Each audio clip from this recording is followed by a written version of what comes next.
Бейиш нуру.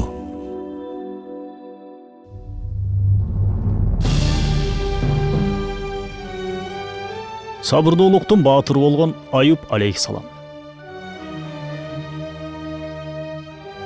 Анын атактуу окуясы баарыбызга эле белгилүү болсо керек. Ал аябай катуу ооруп, денеси жара басып кетет. Жаралары курттап, натыйжада денесин жей баштайт. Ал курттар тилине жана жүрөгүнө, башкача айтканда, Аллахты эстеп жана таанып билчү аймакка жеткенде гана Аллахка дуа кылып кайрылат. Тагыраак айтканда, ал өзүнүн жеке кызыкчылыгы үчүн эмес, кулчулугума зыян тийип калбасын деп дуа кылат. Анбия сүрөсүнүн 83-аятында мага бир бале келди. А сен боорукерлердин эң боорукерисиң деп Аюп алейхисалам ушул жогорудагы дуаны айтып Аллахка кайрылат. О менин бир тууганым, бул жерде биз сабак ала турган кандай маани бар? Рисале-Нур тафсирлеринин Лемалар аттуу китебинде бул маселе тууралуу мындайча баяндалат. Ооба, Аюп алейхисаламдын сыртын аябай жара басып кеткен эле. А биздин болсо иш жагыбызды, тагыраак айтканда, рухубузду, жан дүйнөбүздү, жүрөгүбүздү жара басып кеткен. Эгер ичибизди сыртыбызга оодарсак, Азирети Аюп алейхисаламдан да көп жаралуу, оорулуу көрүнөбүз.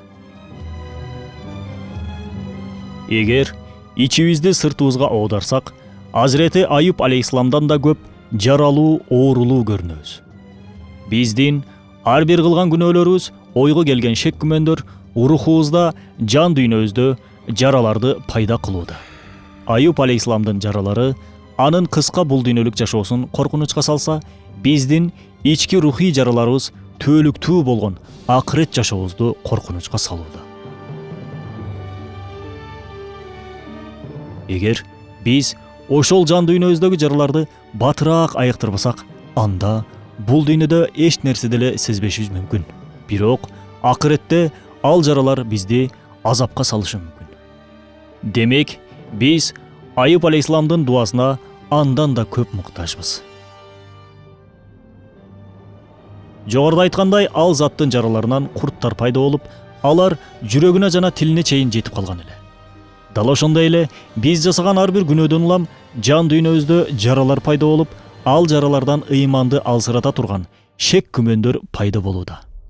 Натыйжада ал шек күмөндөр жүрөккө жетип, Аллахка болгон ишенимди алсыратып, тилибизди зикирден жийиркентип жатат.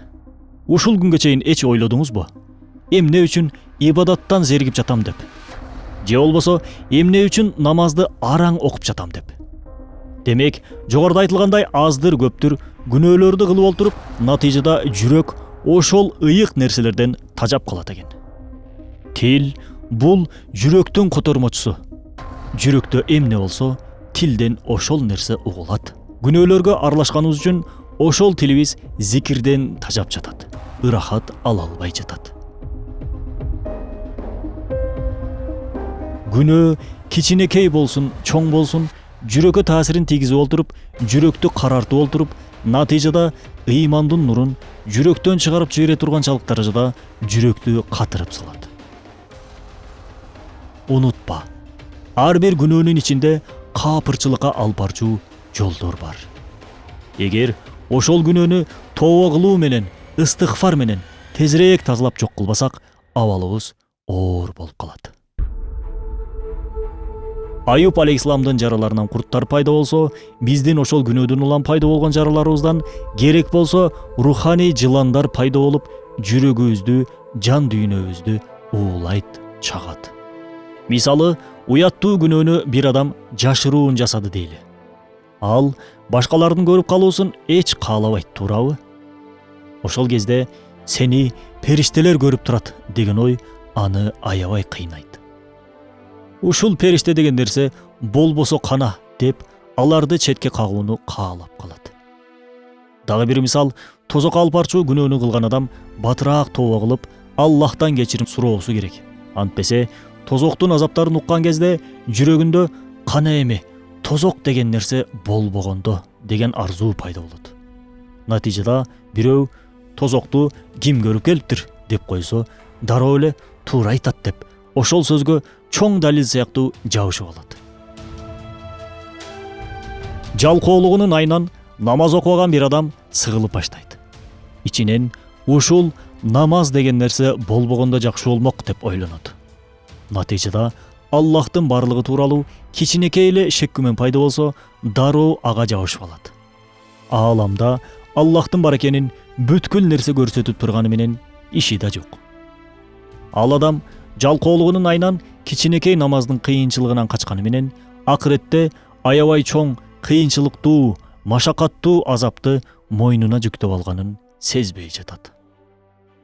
Чымындын чагуусунан качам деп, жыландын чагуусуна дуушар болгону менен иши да жок.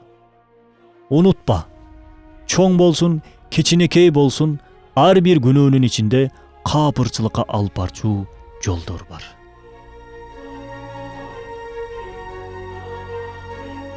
Ролик Рисале Нур аттуу Курандын тафсиринин маанисинен алынды. Бейиш нуру.